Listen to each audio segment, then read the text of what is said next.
Hello, welcome to Newsflash Africa, the best place to get Africa-related content. In today's news, the Senate on Thursday asked the government at all levels to without further delay declare a state of emergency on unemployment in the country. The directive was sequel to the consideration of a motion by Senator Ike Ekweremadu on the escalating rate of unemployment in the country. The Senate lamented the high rate of youth unemployment in the country and stressed the need to tackle it. It also urged the federal government through the Ministry of National Planning to put up mechanisms and programs that would provide employment for the teeming unemployed graduates and youth in the country.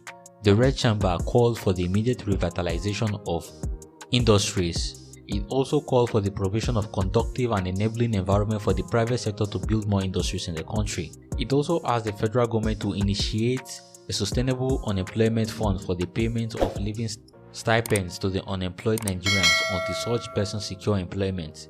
The upper chamber said the inability of the government to provide unemployment for the large numbers of graduates is a time bomb waiting to explode.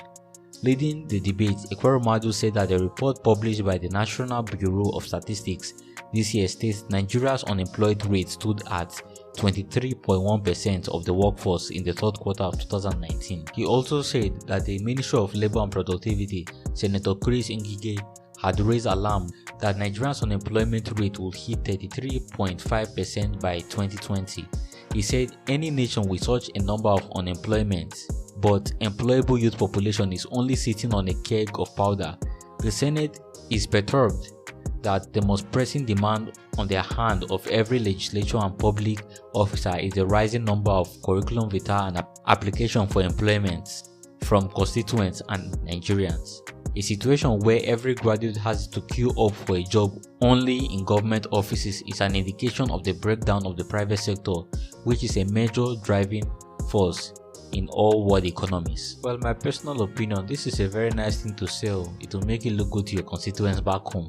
But we all know for a fact that nothing will be done about it. The total disregard of the law by this present administration is going to come back and bite them back in the ass. Because whether we like it or not, we need foreign investment.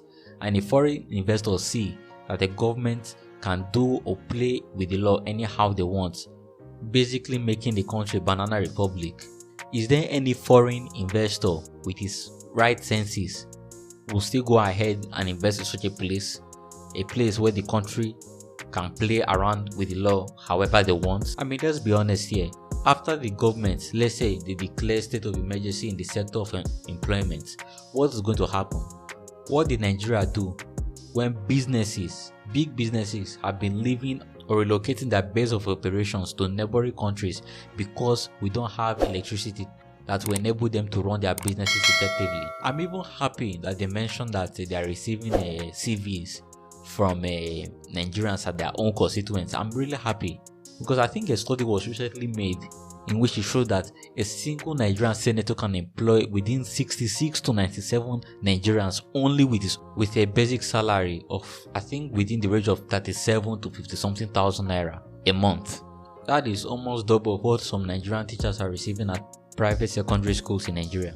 They even mentioned about giving a monthly stipend to unemployed youths until they claim they can get a job. To any sensible Nigerian, he will know that this is not an olive branch. This is just an opportunity for them to scheme the government and make more money off our backs. At the end of the day, it just talks, it just politics, it just things that they will say so that they will look good to their own people back when they go back to their own constituency. That is it. Because while on the one side they might say that it's not the government's responsibility to create jobs, it's true, but it's the government's job to create a very good enabling environment in which businesses can establish themselves and employ youth.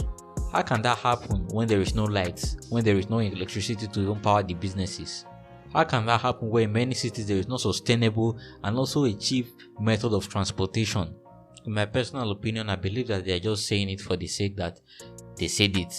I'm not expecting any action or anything to come out of it. Well, those are my personal thoughts on the matter. Please do join me on future videos. if you enjoyed this video, please like, drop a comment below and also subscribe to be notified of future content.